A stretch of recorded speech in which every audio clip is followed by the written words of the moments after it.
Hi, I'm Dr. Chuck Betters. Welcome to Ask Dr. Betters. This is the place where we try to take whatever you have asked and marry it to what the scriptures have to say about whatever your problem might be. My heart breaks for this particular person. She says, please pray for me. I'm grieving the loss of my husband of 37 plus years, and no one understands me. I believe that there were some errors in his ICU care, and I believe that his condition may have worsened because of some bad advice I received prior to him passing away.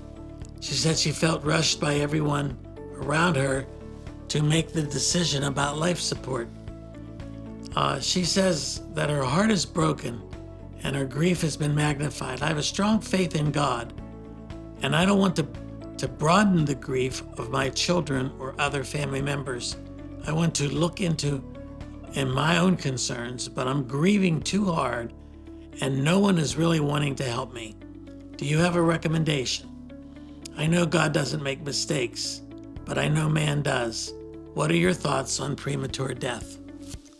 Well, first of all, there's no such thing in the mind and heart of God as a premature death. He tells us in Matthew's gospel, when he breaks out the New Testament Constitution, he says that every hair on our head is numbered, that we can watch the birds of the air fall to the ground and die, that our Heavenly Father observes that. So he knew exactly when and how your husband was going to die. I suffered with the loss of our son back in 1993, and there were so many second thoughts after his death of what I feel I could have done to stop it from happening. And yet, as I go back through my grieving process, God shows me step by step how it was orchestrated, how he has had control over it. That's a whole new story. It doesn't address your question. But as we search in our grief, God begins to open up wisdom to us. He begins to show us things that maybe we hadn't considered. I don't believe your husband died 1 second later or 1 second sooner than God had determined before the foundation of the world he would die and how he would die. And he even uses the mistakes of men to orchestrate his sovereign plan. You say no one understands you. Well, no one could. You had a unique relationship for 37 years.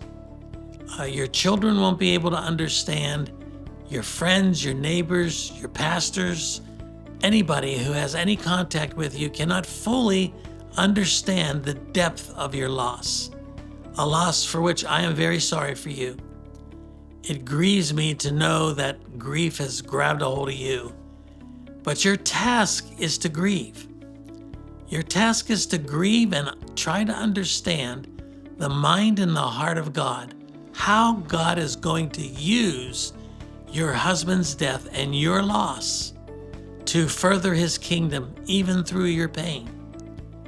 None of us are exempt from that kind of grief.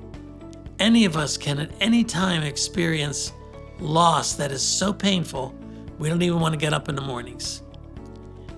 One of the verses that really captured my heart in the early stages of my own personal grief, it really started to give me a sense of God's plan and purpose for this, comes out of the book of Joel in chapter 2. I want to read it to you. Verse 24 says, "The threshing floors shall be full of grain. The vats shall overflow with wine and oil." God's looking down through his telescope. He's making a promise to us. And he's using language they would understand, that he's going to fill the empty vats and he's going to give us the overflowing wine and oil and all those things. But then listen to this.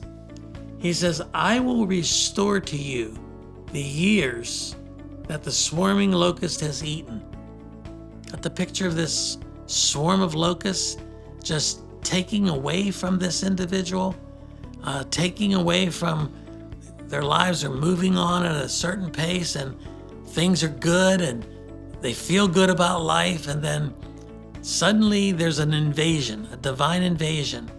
And God is now making a promise to that grieving widow, in this case, you. He's making a promise to you, just as he made it to me. He says, I will restore to you the years that the swarming locust has eaten, the hopper, the destroyer, the cutter, 3 kinds of swarming locusts. My great army. Notice God takes ownership of sending the locusts. My great army, which I sent among you. You know, we tend to blame bad doctors or horrible diseases or this, that, or the other thing. We try to find out a reason why death has happened to us. But it is appointed unto each man to die once. All of us are going to die. Some young, some old, some sick, some healthy, rich and poor, black and white. Death knows no barrier there. And after 37 years, what you're left with are the memories. And those memories are only between you and your husband because of your unique relationship. 37 years with your good friend. And now you are left with the memories, which are precious. But what he's saying here in this passage in Joel is, let's jump ahead. Let's look ahead at what God is promising you. God is making promises to you that when you get to heaven, he's going to owe you nothing. There's no tab running where you have charged God with being unfair. He's going to owe you nothing but himself. And he says, I will give back to you all the years, filling the vats, filling you with the wine and the oil and all those other things. I will restore to you what these years of locusts have taken from you. And that's what you need to look forward to each day of your life.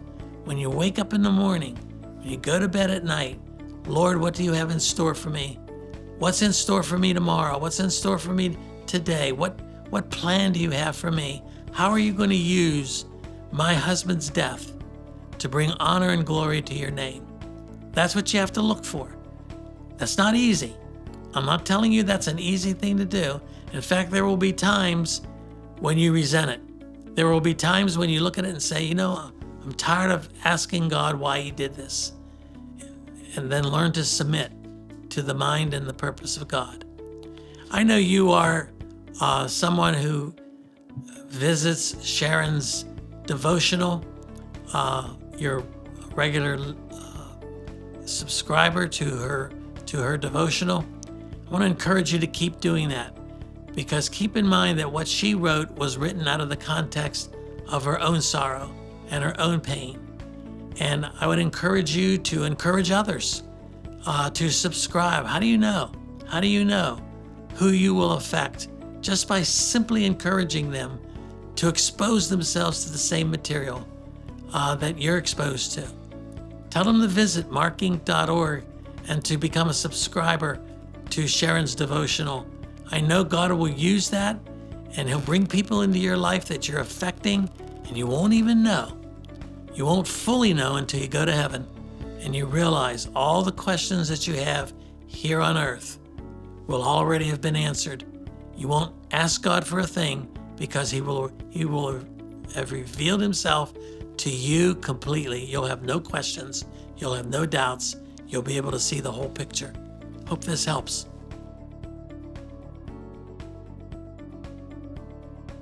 Hi, my name is Melissa Weisenfels, Executive Director here at MARKINC Ministries. Thank you so very much for your continued support of this video series. Ask Dr. Betters is not meant to be a substitute for professional counseling, but instead is designed to extract biblical principles around the questions being asked.